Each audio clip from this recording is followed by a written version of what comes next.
A paz do Senhor, meu amado irmão, aluno, professor de Escola Bíblica Dominical, lição de número 3, a mordomia da alma e do espírito. E o texto áureo está em 1 Tessalonicenses, capítulo 5, versículo 23, que declara: E o mesmo Deus de paz vos santifique em tudo, e todo o vosso espírito e alma e corpo sejam plenamente conservados, irrepreensíveis, para a vinda de nosso Senhor Jesus Cristo. E a nossa verdade prática declara: ao lado do corpo, a alma e o espírito devem estar preparados para a parousia, a vinda do Senhor Jesus, que é a esperança da igreja. Dia 21 de julho, lição de número 3. Vamos pensar um pouquinho sobre esse texto áureo muito maravilhoso, 1 Tessalonicenses 5, 23. E o mesmo Deus de paz, é isso que ele diz. Quer dizer, o nosso Deus é um Deus de paz. É o Deus de toda graça, é o Deus de toda paz. E, infelizmente, muitas pessoas andam atribuladas, com problemas, com guerras, com lutas, porque ainda não experimentaram o novo nascimento nesse Deus de toda paz, que nos traz paz. E paz não é simplesmente o não existir guerra, é um estado de espírito também. Somente o Deus de paz nos traz o verdadeiro refrigério. Então a paz bíblica transcende a paz que o mundo oferece. O Senhor Jesus diz: deixo-vos a paz, não a vou dou como o mundo a dá, porque o mundo dá uma falsa sensação de paz. A verdadeira paz só tem quem tem o Senhor Jesus como seu Salvador pessoal. E ele diz assim: esse mesmo Deus, que é o Deus de paz, vos santifique. Lembra, a percepção de santidade está presente no caráter do nosso Deus. Sede santos, porque eu sou santo. E ele fala aqui, o mesmo Deus de paz vos santifique em tudo. Tudo, irmão, é tudo. Tem gente que fala, é tudo, mas não tem mais. Tudo é tudo. Linguagem, comportamento, atitudes. Então, a ideia é completamente. Essa é a ideia do versículo. E aí ele fala: todo o vosso espírito, alma e corpo sejam plenamente conservados e irrepreensíveis. O processo de santificação, de fato, inicia no nosso espírito. Vai para a alma e externa para o corpo, para a nossa casa terrestre. E ele diz aqui, olha que bonito, uma tradução inglesa de Williams, ele fala assim: que sejais seguramente guardados em espírito, alma e corpo, para que sejais inculpáveis quando nosso Senhor Jesus Cristo retornar. Irrepreensíveis significa sem culpa, sem censura. E para a vinda, isso claro que está se referindo à volta do Senhor Jesus nas nuvens, a parousia dele. É o que toda a igreja está esperando. Nós temos aqui então uma leitura bíblica em classe, que está em Gálatas, capítulo 5, versículos 16 e 22, que fala do fruto do Espírito, até o versículo 25.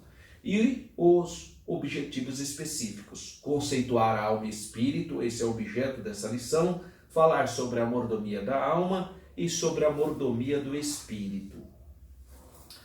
Há aqui uma interação com o professor e uma introdução que eu quero pedir para você, especialmente se você for professor, entra no meu site www.professoralberto.com.br. Por que eu estou pedindo isso para você? Porque eu peguei a nossa declaração de fé, que fala sobre a alma, e coloquei na nossa introdução. Então, na introdução, veio a nossa declaração de fé. Cremos, professamos e ensinamos que o homem é uma criação de Deus.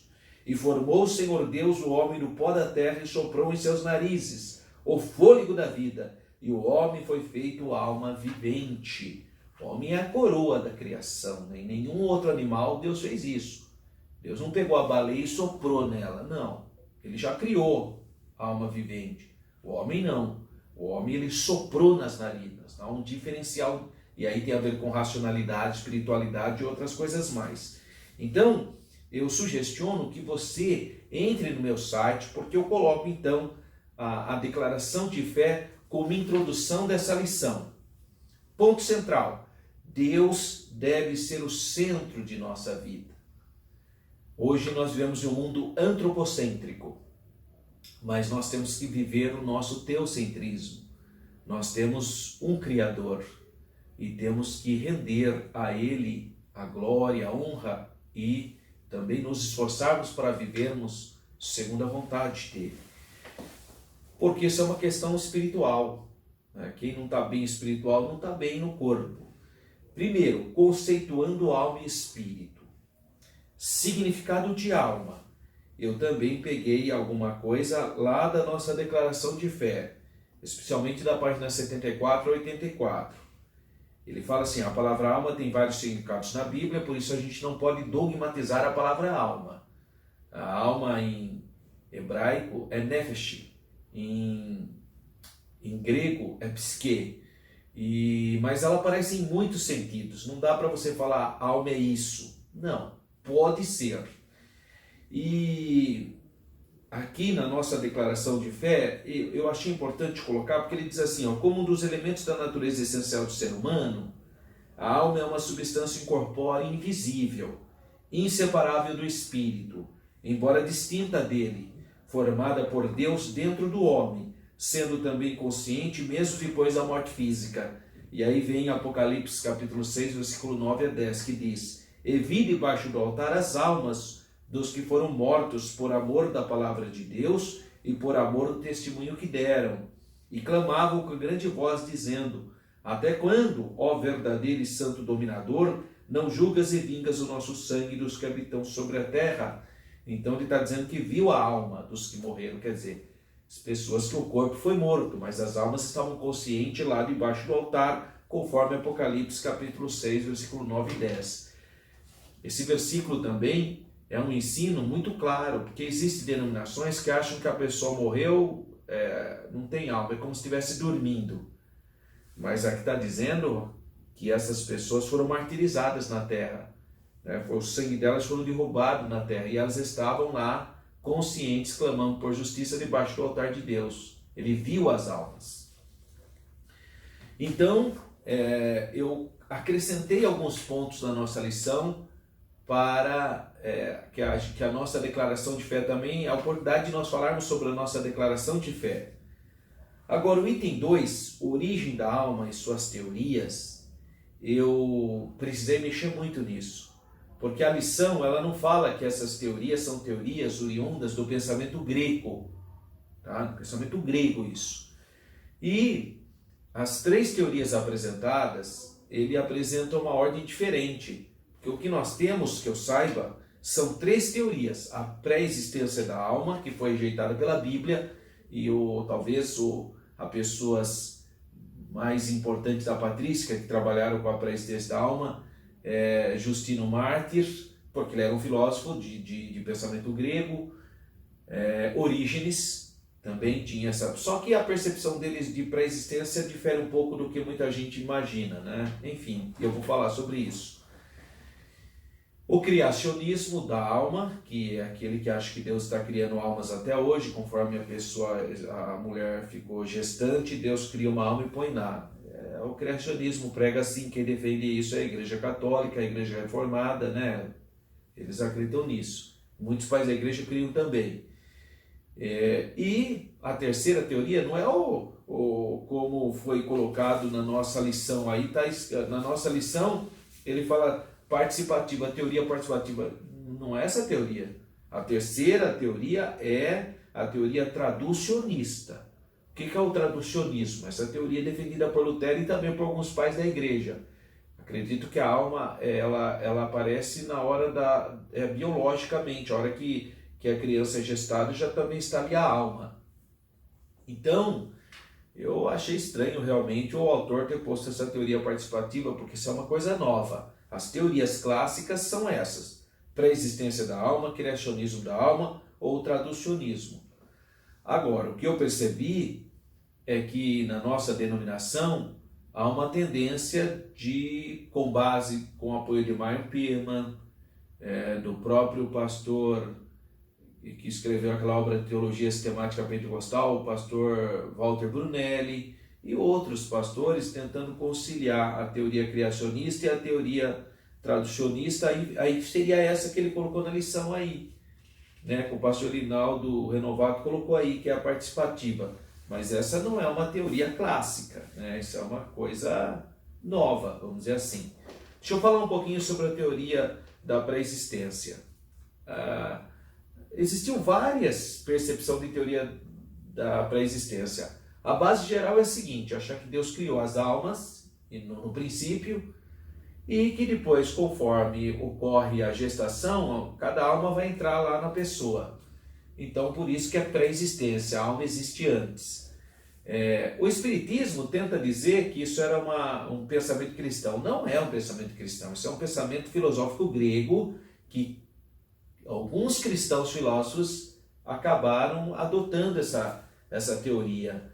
Mas há muita disparidade de pensamento. Tem teólogos pré-existentes que diziam que Deus criou todas as almas e que as experiências que as almas têm, elas levariam para algum corpo, mas não haveria reencarnação. Ela só encarnaria uma vez, depois estaria já resolvido o problema dela. O pensamento platônico grego é diferente, é da pré-existência, mas no sentido que a alma encarna, desencarna, encarna, que seria o Espiritismo prega hoje. Mas tem muita discussão. A questão é que esse pensamento foi rejeitado pela Igreja Primitiva. A Igreja Primitiva não aceitou essa teoria. Por que ela não aceita? Porque se Jesus morreu para perdoar os nossos pecados, então não há necessidade de reencarnação. Por isso que eu sempre digo, para quem crê na reencarnação, não é cristão. Não, mas eu acredito não tem jeito. Ou você crê que o sangue de Jesus te purifica de todo o pecado, e portanto você não precisa pensar como o pensamento espiritista, ou espiritismo, que acha que a pessoa vai reencarnando, até ela chegar ao Campos Elíseos. Não precisa. Então por que Jesus morreu na cruz? Não foi para perdoar o pecado? Então por que a pessoa tem que ficar reencarnando? Não. Então nós não cremos nessa teoria. É uma teoria que não tem base. A Bíblia fala: o homem está ordenado morrer uma só vez, vindo depois do juízo. Então não existe a menor possibilidade dessa teoria. Agora, nós somos honestos intelectualmente. Existiu essa teoria. Existiu. Eu já citei nomes de pessoas que seguiam mais ou menos esse pensamento. Justino Marte, no 150, Orígenes, a partir do ano 200. Só que foram pessoas que foram condenadas pela igreja. A igreja não aceitou essa perspectiva porque ela vai contra a palavra de Deus. Agora, as outras duas teorias, tem muitos elementos bíblicos nas duas. A gente pode, eu acho que, eu quero sugestionar para vocês um livro que eu acho que vai ajudar muito, que é o livro do Norman Geisler, né?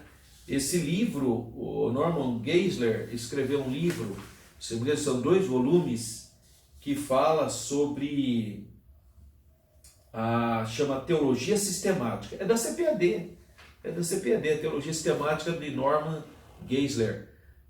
Você pega aquele volume, o volume 2, ele fala sobre isso, mostrando os prós e os contras. Então, se você quer se aprofundar, eu não sei se os irmãos têm interesse nisso, né? Mas vai que tenha, então se aprofunda, está lá, o Norman Geisler fala sobre os elementos favoráveis e contrários de cada teoria, fala de todas, as 3, né? Claro que não fala dessa participativa aí que está na lição, porque não tem, né? Mas a teoria criacionista segue o seguinte, que Deus cria as almas diariamente. Fica uma coisa meio diferente, né? Quer dizer, não é muito comum isso, a gente acreditar nessa perspectiva, né? E a teoria tradicionista é a teoria que expressa que Deus dá vida a toda pessoa gerada de acordo com as leis da reprodução biológica natural. Então já cria o corpo e a alma ali no mesmo momento. Por isso que essa teoria traducionista parece que é a mais aceita, se você estaria mais harmônica com a Bíblia, né? Mas a teoria criacionista também tem elementos bíblicos. Eu sugestiono que você leia os prós e os contras para você ver. Agora, meus irmãos, isso não é relevante, né? Isso aqui nós estamos vendo as teorias. É tudo teoria, são várias teorias, né? Não é dogma, é isso, não é isso. Pode ser, né? E eu vou falar um pouquinho dessa teoria participativa, que para mim foi uma coisa nova, porque eu realmente eu nunca vi nos clássicos isso, né? Mas eu consegui achar lá no Teologia Sistemática Pentecostal do pastor do pastor Walter Brunelli. Percebi isso também em alguns comentários, que tenta conciliar a teoria criacionista com a teoria traducionista. É uma tentativa de conciliação. O Maio Pirma fala assim: a origem da alma pode explicar-se pela cooperação tanto do Criador, que seria a teoria criacionista, como dos pais, aí seria a teoria traducionista. No princípio de uma nova vida, a divina criação e o uso criativo de meios agem em cooperação. O homem gera o homem em cooperação com o Pai dos Espíritos. O poder de Deus domina e permeia o mundo, de maneira que todas as criaturas venham a ter existência segundo as leis que ele ordenou. Portanto, os processos normais de reprodução humana põem em execução as leis da vida, fazendo com que a alma nasça no mundo. Então, a teoria participativa que o autor põe aí tenta combinar o traducionismo e o criacionismo, né? É uma possibilidade, né, meus irmãos? Eu não vou dogmatizar nada, só estou reproduzindo e sugestiono que você entre então no meu site, baixe a lição, porque aí eu vou dar detalhes das teorias, explicar todas essas questões e coloco aqui até a citação do Norman Geisler, porque realmente ficou muito, assim, eu diria, subjetivo a origem da alma. Primeiro eu preciso explicar que isso aqui é tudo dentro de uma perspectiva de uma filosofia grega, tá? Mas, é como eu digo, né, irmão? Ninguém vai perder a salvação porque não entendeu direito a origem da alma, né, irmão? Tem muitas coisas muito mais importantes, né, relevantes. 3. Conceituação do Espírito. O que eu fiz na conceituação do Espírito? Fiz a mesma ideia. Eu peguei a nossa declaração de fé e inseri na lição. Tá? Praticamente tudo que a Bíblia diz a respeito da alma fala do Espírito. Por quê? Espírito e alma estão unidos. Nós só sabemos que há uma separação porque a Bíblia fala que há. Mas sempre espírito e almas estão juntinhos.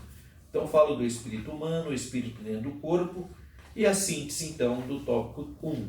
A alma é a sede das emoções e dos sentimentos, o espírito a fonte das emoções e sentimentos. Quer dizer, é quase que meio redundante, né? Porque realmente fica difícil separar. Mas, no ponto 2, ele vai mostrar a crença da Assembleia de Deus. Nós, cristãos pentecostais, membros da Assembleia de Deus, nós acreditamos na tricotomia do homem. Ou seja, como disse aí o nosso texto áureo, 1 Tessalonicenses 5,23, que é o mesmo Deus de paz vos santifica em todo o vosso espírito, alma e corpo. Então, está na Bíblia. Se você pegar Hebreus capítulo 4, versículo 12, porque a palavra de Deus é mais penetrante do que espada de dois gumes, que corta, que atinge a divisa da alma e do espírito, olha aí, e junta as medulas, que é corpo. Então, esses versículos apontam que há uma divisão e que só a palavra de Deus e o Espírito Santo é que consegue chegar lá. Agora, não dá para separar, é inseparável, sempre espírito e alma estão juntos. Mas a Bíblia fala assim, dessa tricotomia do homem. Existem pessoas que acreditam na dicotomia. O que é isso? Espírito e alma é a mesma coisa e corpo. Por isso a dicotomia, espírito e alma é uma coisa. Não. Tudo bem, irmão, também ninguém vai... Não vejo muito problema em alguém que acredita na dicotomia e outro acredita... Eu acredito na tricotomia porque eu tenho versículos da Bíblia para mostrar. A palavra de Deus está dizendo que o mesmo Deus e Pai vos santifica em tudo, em todo o vosso espírito, alma e corpo. Então são três coisas. Porque a palavra de Deus é mais penetrante que a espada de dois gumes, que penetra até a divisão da alma e do espírito. Então, está falando, como que eu não vou acreditar? Eu creio na Bíblia. Por isso que eu acredito na tricotomia. Mas eu coloquei aqui a declaração de fé das Assembleias de Deus, que fala que nós cremos na tricotomia do homem. Aí, no 2, ele vai falar a mordomia da alma. A Bíblia declara que a alma do homem, assim como o espírito e o corpo, deve ser conservado e irrepreensível. É o nosso texto áureo, né? Então, a necessidade da alma, essa necessidade inclui o quê? Emoção, satisfação, a minha alma, né? A minha alma está triste, né? A minha alma tem sede, né? Então, veja, questões emocionais, né? Refrigério espiritual. O Salmo 42 fala, né? Como o servo brama pelas correntes d'águas, assim suspira a minha alma por ti, ó Deus. A minha alma tem sede de Deus, do Deus vivo, né? Olha que coisa. Toda alma tem sede de Deus. Pode ser qualquer pessoa. Até, você vê, até esses ateus, coitado, eles falam tanta coisa, mas a hora que eles têm uma experiência de pré-morte, ou quase morto, eles voltam de lá já completamente diferente, porque esse mundo que transcende a carnalidade é uma coisa ainda que abala muita gente, né? Mas todo mundo tem necessidade, isso é uma necessidade de Deus, né? Do nosso Criador, né? O Santo Agostinho falava, ó Deus, tu nos criaste para ti mesmo, e a nossa alma só estará segura, só encontrará repouso quando voltares para ti. Essa é a sede de Deus, né? 2.2, a santificação da alma. Então, viver vida santa, para que a gente tem que pedir para Deus, Senhor, lava minha alma no teu sangue, né? Sonda-me, ó Deus, olha, coisa linda, né? É querer estar no centro da vontade de Deus. Santificação dos pensamentos, né? Pensamentos puros, Senhor, lava a minha mente, dê uma mente de Cristo. Então você tem que desejar e orar para isso. Síntese do tópico 2. O homem é um ser tricotômico ou tricótomo, isto é, constituído de corpo, alma e espírito. A mordomia da alma envolve a necessidade e satisfação dos pensamentos. E para nós encerrarmos, item 3. Mordomia do espírito. Então a Bíblia nos ensina para andarmos em espírito. Olha que diz Gálatas 4,16. Digo, porém, andar em espírito, porque se você for um homem espiritual e andar em espírito, você não vai cumprir as concupiscências da carne, né? Então andar em espírito é viver em obediência ao Espírito Santo. Agora tem que ter comunhão com Jesus, né? Tem que orar, tem que pedir direção de Deus, tem que ler a palavra. Agora a pessoa, coitada, vive uma vida sem, conforme o curso desse mundo, ele vive uma vida na carnalidade. Então você tem que desejar poder de Deus, batismo no Espírito Santo, dons espirituais, ler a palavra, porque a palavra limpa a nossa alma, né? A palavra são águas purificadoras. Então, portanto, se vivermos no Espírito, andemos também no Espírito. Gálatas 5,25. E frutificando no Espírito. O que é o fruto do Espírito? É só coisa boa, irmão. Está lá em Gálatas capítulo 5. Fruto do Espírito. 5,22, paz, bondade, mansidão, benignidade, amor, tudo coisa boa que nós temos que buscar e desejar ardentemente. Então a mordomia do Espírito está amparada em duas esferas, andar no Espírito e frutificar no Espírito.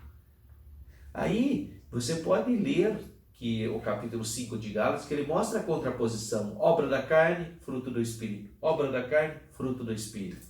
E aí nos incentiva, nos motiva a andarmos em espírito. Considerações finais.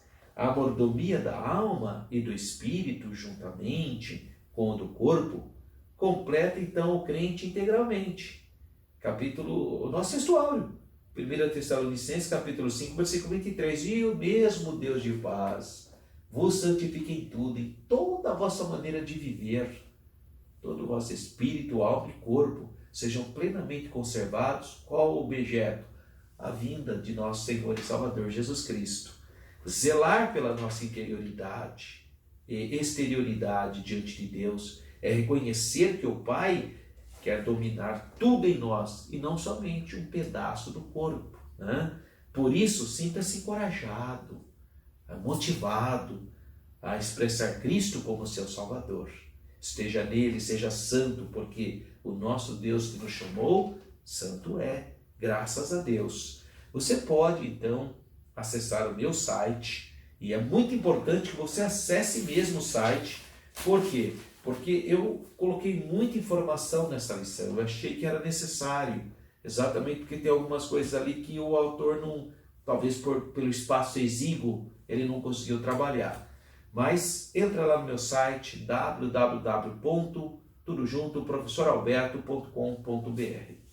Nós estamos no mês de julho, né? Mas dá tempo de você ir comigo para Israel. Você não quer fazer uma viagem para Israel, para 7 igrejas da Ásia e para Israel? 15 dias, 1 a 15 de novembro. É o grupo do professor Alberto. Entra aí em contato com a Turismo, Renova Turismo, telefone 019 3241 2424. 019 98372 1193. Você precisa investir em você, né? Tem hora que a gente tem que investir na gente. E uma viagem dessa, você que é professor, dirigente de congregação, ou um aluno que ama as coisas de Deus, vai ser muito bom, porque você vai aprendendo tudo aquilo que você sempre leu, você vai ter o privilégio de ver. Então, liga, verifica o preço, você pode dividir em várias vezes, vai ser muito bom você participar conosco. E uma vez mais eu quero apresentar o livro da minha autoria, Jerusalém no Imaginário Religioso, do judaísmo ao pentecostalismo. Esse livro você pode adquirir pelo site www.livrocristão, cristal, né, que não tem acento.com, www.livrocristão.com, tá? Ali você vai poder adquirir esse livro, que eu tenho certeza que vai ser útil também para o seu crescimento. Todo sábado, a partir das 16 horas, eu estou ali na AD Campinas, Assembleia de Deus Campinas, Rua Pastor Cícero Canuto de Lima, número 160, Parque Itália, tá? Campinas, São Paulo. Vai ser uma alegria recepcioná-lo, tá bom? Um grande abraço, fique na paz do Senhor.